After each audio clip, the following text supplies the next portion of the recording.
we've got Kay. Come on up. Thank you, Lisa. I'm going to do a little intro for you. Kay has a long history of vegetarianism in Chicago. She opened and ran Chicago's first modern-day vegetarian business, the Bread Shop, from 1971 to 1996. The Bread Shop was a 100% whole-grain bakery with an adjacent bulk food store and a restaurant across the street. The restaurant is still open, now named the Chicago Diner, and owned by 2 former Bread Shop employees. The year after she opened, she was interviewed by Studs Terkel in his book, Working. She was the president of the Chicago Vegetarian Society from 1994 to 2000, incorporated Go Veggie, a nonprofit, in 2001, and through it hosted dine-outs, turkey-free Thanksgiving dinners, potlucks, cooking classes, and an 8-segment televised cooking show, Go Veggie with Kay. For over 4 years, she then wrote The Veggie Cook, a syndicated bi-weekly vegan column for the Chicago Tribune. Go Veggie is now DBA. Doing business as. Thank you. As doing business as the Vegan Museum, which opened as a traveling exhibit in Chicago and the suburbs in 2017. A couple of years ago, she wrote the recipe booklet, Veganism for Beginners. Let's give it up for Kay Stepkin. Thank you, Lisa. Thank you. First, I want to tell you how I became aware of the concept of healthy eating, then a little bit about the early days of the Bread Shop, that I thought was Chicago's first vegetarian business. I was off just by about 100 years. And then I'm going to tell you how I finally became a vegan 40 years after becoming a vegetarian. This vegetarian came overnight, almost. Vegan just sort of crept along. So everybody has their own path and their own way to do things.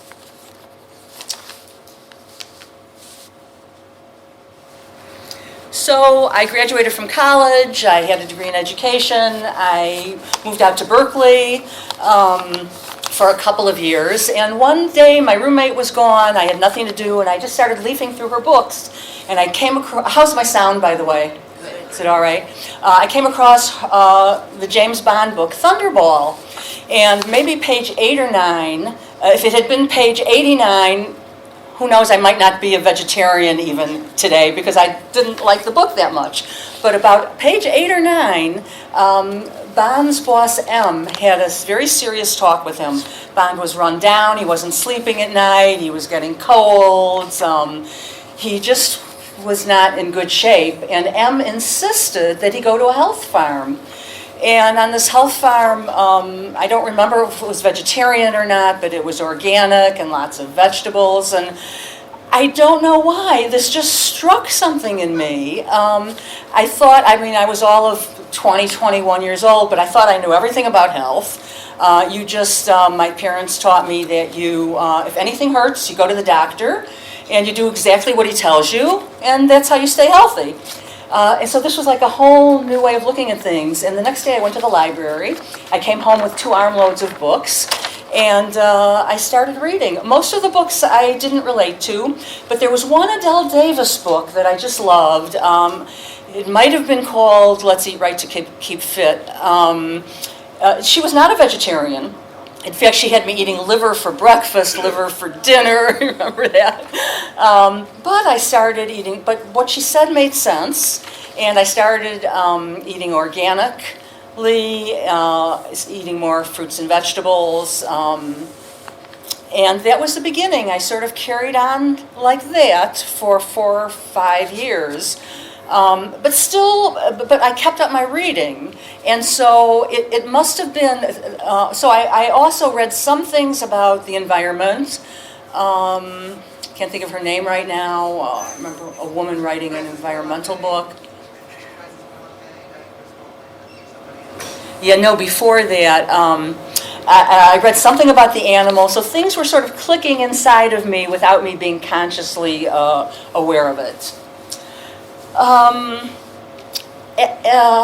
at some point, a few years later, I all of a sudden started seeing the world as falling apart.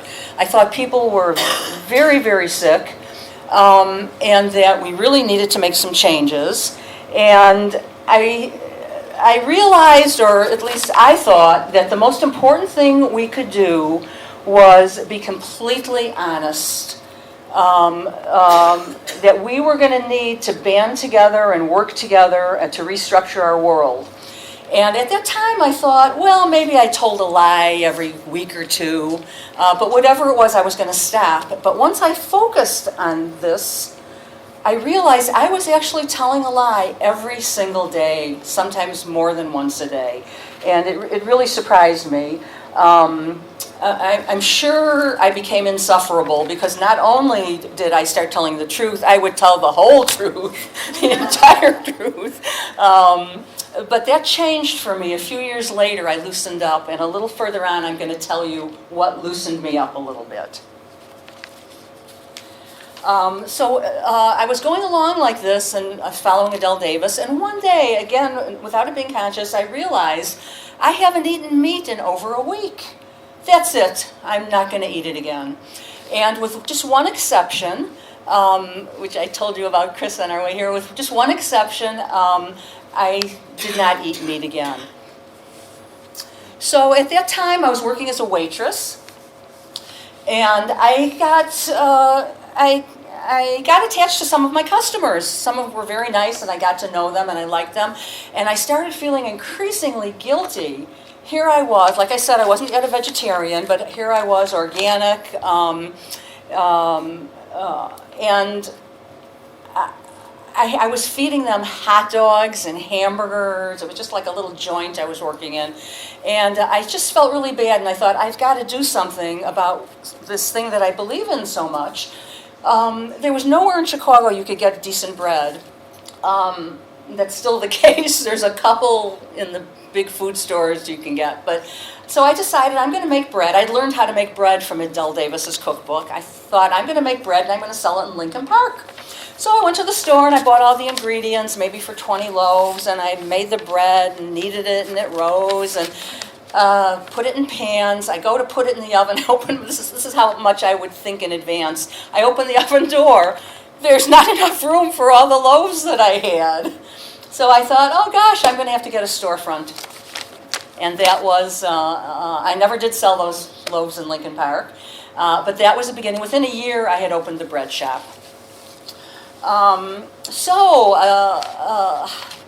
had some very strong ideas about how the world should be that I implemented in the bread shop that made my life quite difficult for a good 4 years, if not longer than that. So first of all, I wasn't doing this to make money. I was doing it to educate people to the value of healthy eating. And so we were a not-for-profit, I decided. Not realizing you have to go to an attorney and have paperwork filled out, and we're a not-for-profit. I didn't put it on there, but one of our bread labels says not-for-profit on it. We made all the bread by hand. I thought this world is going to be falling apart pretty soon, and who knows, we could lose our electricity. We made the bread totally by hand for 4 years. This is Nancy, I forget her last name, with her hands in the bread dough. That would have been probably 12 to 15 loaves of bread in that large bowl. There would be 4 or 5 of us standing around a table and making the bread together in the morning. Also, all people are equal.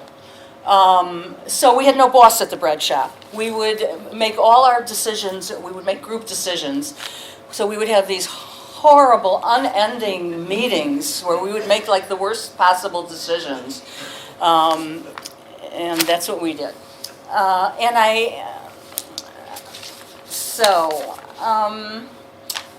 4 years after I opened the bread shop, a space opened across the street that had been a bookstore. And I got very excited. Oh, let's start a restaurant there.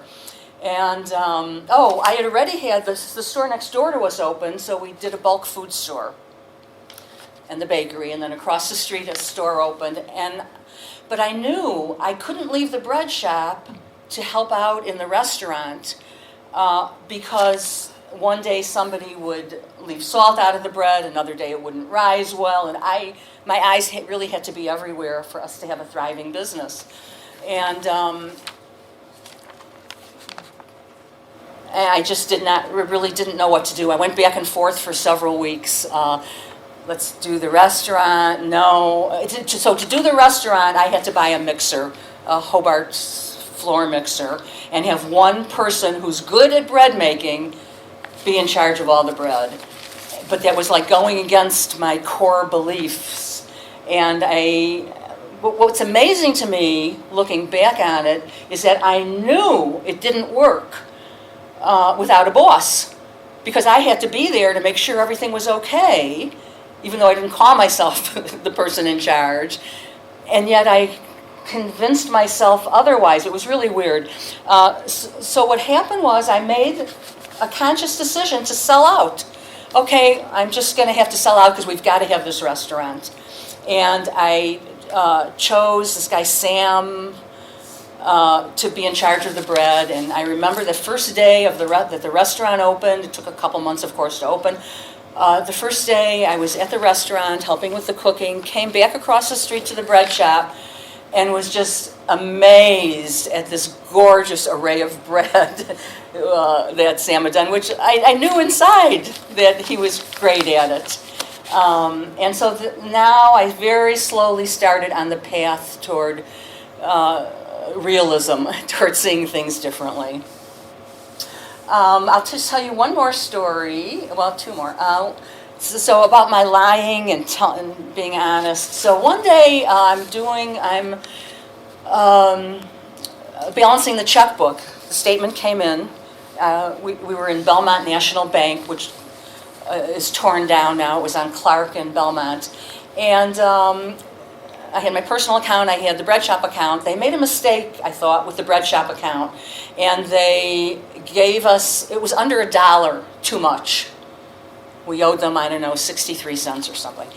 So I went to the bank the next day and talked to one of the managers. We were sitting at his desk. And I explained to him, well, here's what our balance was last month, and I did this, and that, and here's what the balance should be, and you have this. And he said, well, no, Kay, because we do it from a different angle. We start with what our balance was, and here's the checks you wrote, and here's the money you took out, and blah, blah, and here's your right answer. And I said, yeah, but no, blah, blah, blah, blah, blah. And we went back and forth a couple times, and he said, Kay, look at me. I looked at him, and he said, I don't care. And I went, oh, that's interesting. He doesn't care. And that was the start of me loosening up, and I never tell a lie. So I still don't lie. I never tell a lie, but I don't necessarily tell everything, or I don't know, you just sort of, it doesn't have to be all or nothing. So I went along, I had the bread shop for 25 years. Without it being conscious, so I met a lot of animal rights people during that time who were vegan, and without it being a conscious decision, I very slowly started eliminating dairy and eggs from my diet. At some point, I was a vegan at home, but then, I don't know, 10 years after I closed the bread shop, I realized one day that the only time I wasn't a vegan was when I would go to this one restaurant in Lincoln Square. It's still around, called Celle Marie, and I loved that restaurant, but they had very few vegan options. So every time I'd go there, I'd have an English muffin with scrambled eggs. And then I realized, well, dummy, just stop going to that restaurant. And with that, I became a vegan. And that's only been maybe 10 years now. So I expected to see her here today. I was here yesterday and walking around, and I run into Demetrius, who's this woman on the right, our right, in the bread shop kitchen. That was my restaurant. There's the menu up on a bulletin board, a chalkboard. So I ran into her here. I don't know how many decades it's been since I've seen her. Thank you, Lisa. And so she was going to be here this morning. She must have overslept, and so I said, oh, I'm going to put a picture of you up, and she found a picture of herself that was in a newspaper article. We got so much publicity at the bread shop because it was such an unusual place. Yeah.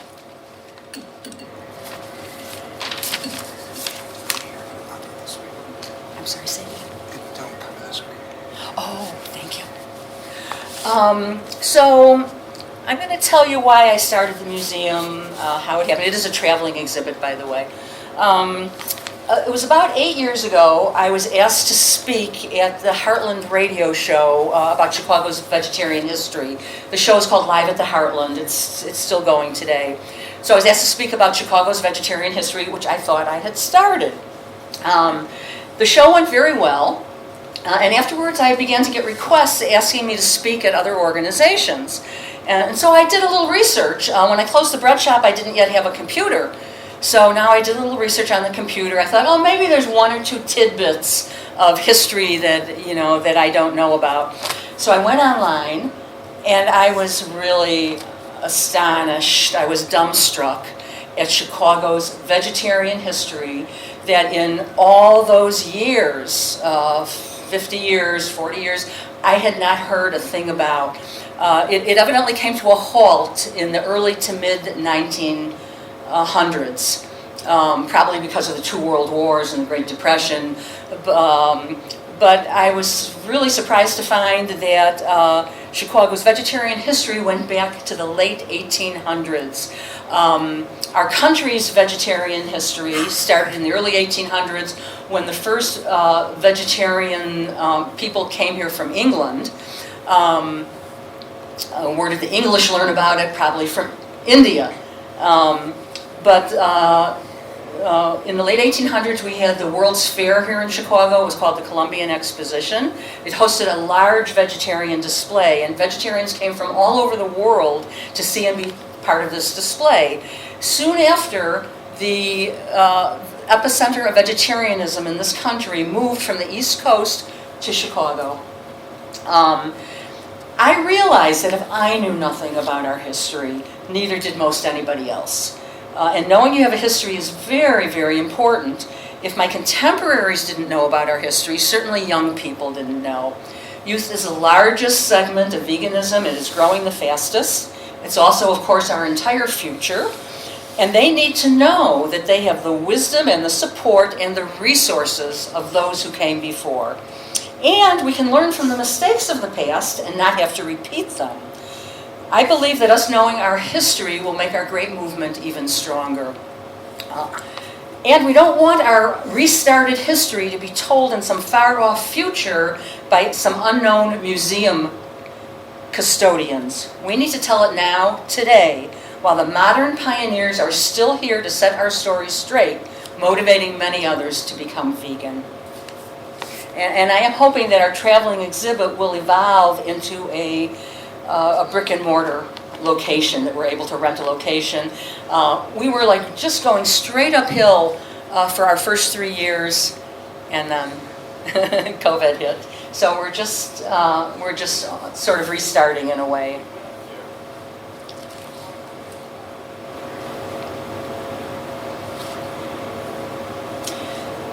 So our world is a mess on so many levels.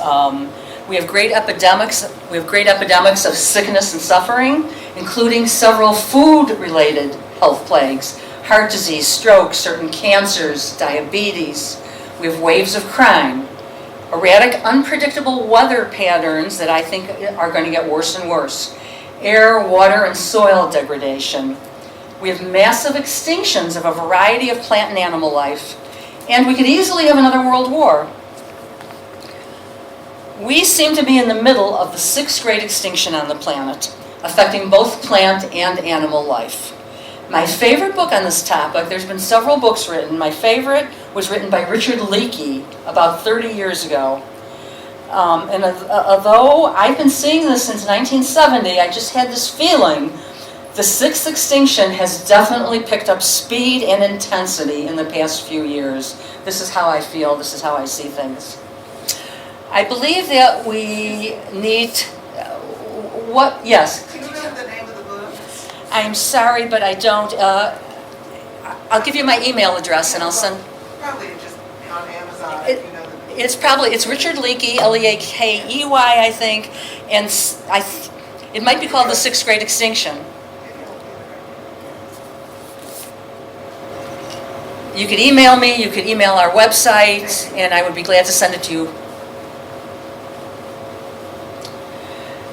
So what do we have to do to straighten things out so we can survive on this planet, and maybe so all life can survive on the planet? I believe we have to develop our character, become people who can be trusted, who can be counted on, who are respectful of others, both human and non. As we do that, we will more and more be able to live together with each other and with the rest of nature. Each one of us must individually decide who we want to be. The first step toward changing our planet is changing ourselves.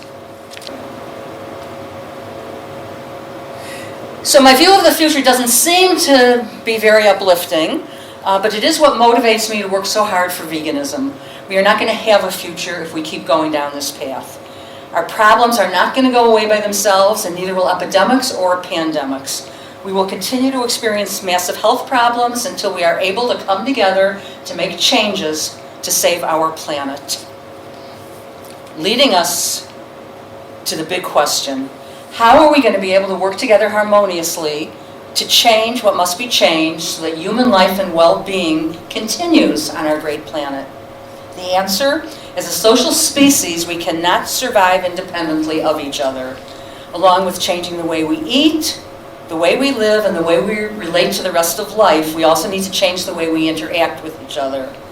Being part of our movement does not assure strength of character of each of us. We each must work on this individually within ourselves. And as we strengthen ourselves, we will see our species fitting in with the rest of nature. In times of crisis, we need to work as one body, and that can happen only if we can count on and trust each other. That's an individual decision we would each have to make. If each of us make this decision, our great movement will be in the vanguard, leading our country on the path toward health and harmony. So thank you. Okay, we've got a few minutes, and I just wonder if any of you are interested in sharing where you think we are heading, and what is the most important thing you think we could each do to ensure the survival of our planet. Because that's what's going to wind up happening, is that we're going to be gathering together with people we know and work with and making changes. Yes?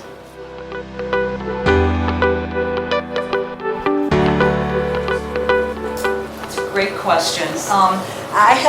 This is just my experience. He asked how do we know if we overstep and what do you do? In my experience, there are people who do not want to hear about it. They can be, and it has nothing to do with intelligence. People who don't want to hear about food, and this includes every single person in my family. Not one of them has ever related, because I started long ago trying to explain things to them. Not one of them ever got it. Now that things have gotten, in my opinion, so bad, I think it's really important, personally, to put our energy into what's going to work. When we reach one person, that person will reach out to so many more people, and our movement will go that much faster. So I actually now think that it's a waste of our limited energy to try to pound something into somebody. They're not interested, they're not open to it, move on. Because you can't really force things on people, and it's quite important for us to reach as many people as we can.